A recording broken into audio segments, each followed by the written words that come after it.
Halo semuanya dan selamat datang di sesi ulasan kita kali ini. Biasanya kan kita ngebahas topik-topik dengan semangat yang santai dan menggebu-gebu ya, tapi hari ini kita harus mulai dengan nada yang sedikit lebih berat. Kita bakal bedah satu peristiwa tragis di Bali yang belakangan ini viral banget. Kenapa ini penting? Karena insiden ini tuh langsung memicu perdebatan besar di dunia maya.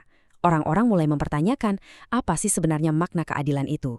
Seberapa brutal amarah massa bisa terjadi, dan yang paling ditekankan sama warganet, realitas pahit dari ketimpangan ekonomi di masyarakat kita. Fokus kita hari ini adalah ngelihat gimana sebuah tragedi lokal tiba-tiba berubah jadi semacam cermin besar yang memantulkan kritik sosial ekonomi skala nasional, langsung dari kacamata publik. Jadi, siapkan hati dan pikiran kalian, kita langsung mulai aja. Coba deh kalian dengar satu kutipan dari pengguna TikTok bernama Irfan Fauzia ini. Di kolom komentar video kejadian itu, dia nanya gini, seekor ayam dibalas dengan nyawa, apakah pantas? Singkat, tapi benar-benar langsung nonjok ke inti permasalahannya kan? Pertanyaan ini tuh kuat banget karena langsung mengkritik proporsi dari yang namanya keadilan jalanan. Kita kayak dihadapkan sama nilai tukar yang jujur aja mengerikan. Nyawa seorang manusia disetarakan atau bahkan dianggap lebih murah dari seekor hewan ternak. Ini benar-benar jadi titik awal yang emosional buat pembahasan kita. Ngingetin kita gimana rasionalitas itu bisa hilang total kalau amarah massa udah ambil alih.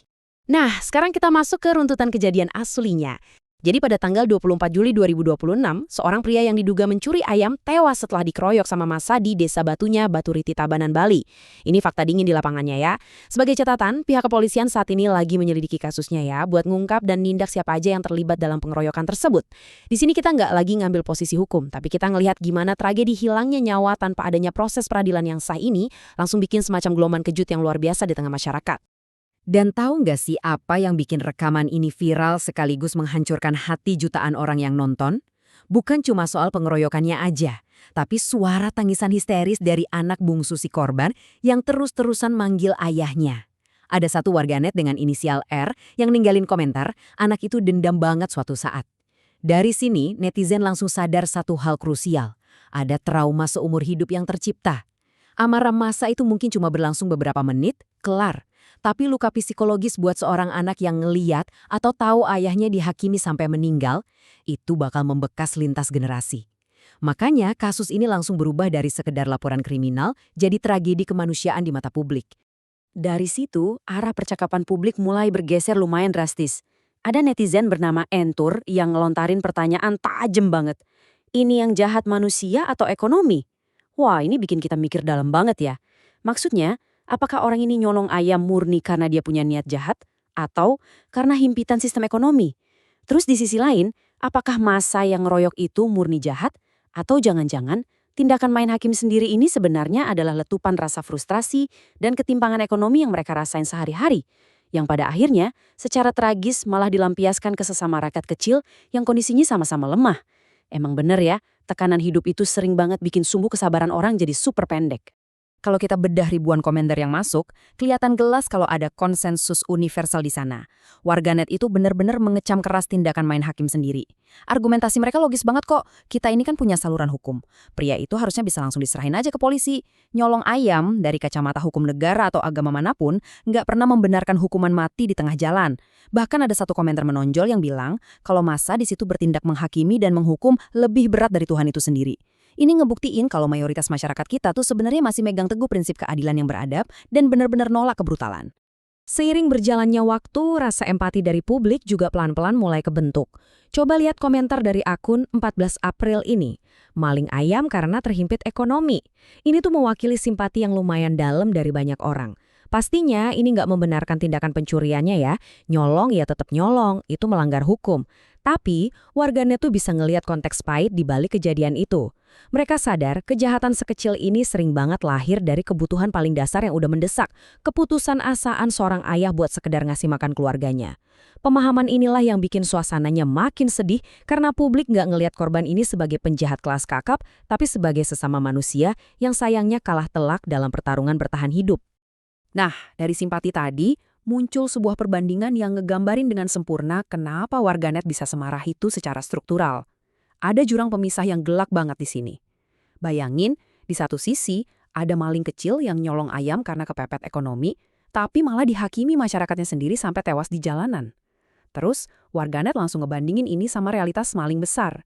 Ya, para koruptor yang ngerampok duit negara miliaran rupiah murni buat memperkaya diri sendiri, tapi sering banget kelihatannya kayak dilindungin, dapat fasilitas enak, dan yang pasti aman dari amukan massa. Poin dari komentar-komentar ini tuh jelas banget.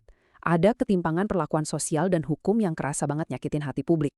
Sentimen ketidakadilan ini dirangkum dengan pas banget sama akun FCRZA0.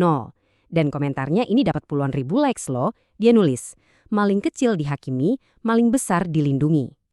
Tragedi di Tabanan ini akhirnya berubah wujud. Nggak cuma sekedar kasus pengeroyokan, tapi jadi sebuah simbol kelam soal standar ganda sosial ekonomi yang kerasa masih ngakar banget di kehidupan kita sehari-hari. Warganet gunain momentum tragedi nyawa demi seekor ayam ini buat nyuarain rasa frustrasi mereka yang udah numpuk soal ketidakadilan struktural. Di mana yang miskin dan lemah selalu jadi sasaran empuk, sementara yang punya harta dan kuasa seolah-olah kebal dari hukum yang setimpal. Jadi, kalau kita coba petakan lautan komentar emosional tadi biar lebih gampang dipahami, kita bisa lihat ada 3 pilar utama dari reaksi warganet. Yang pertama, kecaman terhadap pengeroyokannya. Publik tegas banget minta proses hukum yang benar, bukan aksi barbar di jalan. Terus yang kedua, ada pengakuan soal faktor ekonomi. Realitas kemiskinan yang emang bisa bikin orang nekat lakuin apa aja demi keluarganya. Dan yang ketiga, nah ini yang jadi puncak diskusinya, kritik tajam soal keadilan sosioekonomi. Perbandingan nasib antara maling kecil dan maling besar tadi. Dari pemetaan ini, kita bisa lihat kalau respons netizen itu nggak cuma sekedar reaktif atau marah-marah doang, tapi sebenarnya ini adalah bentuk literasi dan kritik sosial yang sangat terstruktur. Nggak kerasa kita udah sampai di penghujung ulasan hari ini. Sebelum berpisah, saya mau ninggalin kalian dengan satu renungan yang menurut saya dalam banget, terinspirasi dari komentar akun Little Panda. Hilang satu ayam, dibalas hilang kepala keluarga. Di manakah letak keadilan saat ketimpangan ekonomi menjadi penentunya? Pertanyaan ini merangkum semua duka dan realitas struktural yang kita bahas hari ini. Sebuah keluarga baru aja kehilangan ayahnya, seorang anak kecil bakal tumbuh bawa trauma, dan kita sebagai masyarakat dipaksa buat ngaca lagi sama ketimpangan yang ada di sekitar kita. Terima kasih banyak udah nemenin sesi ulasan yang cukup berat tapi penting ini. Tetaplah kritis dan mari kita sama-sama belajar ngebangun masyarakat yang jauh lebih berempati dan adil. Sampai jumpa di ulasan berikutnya.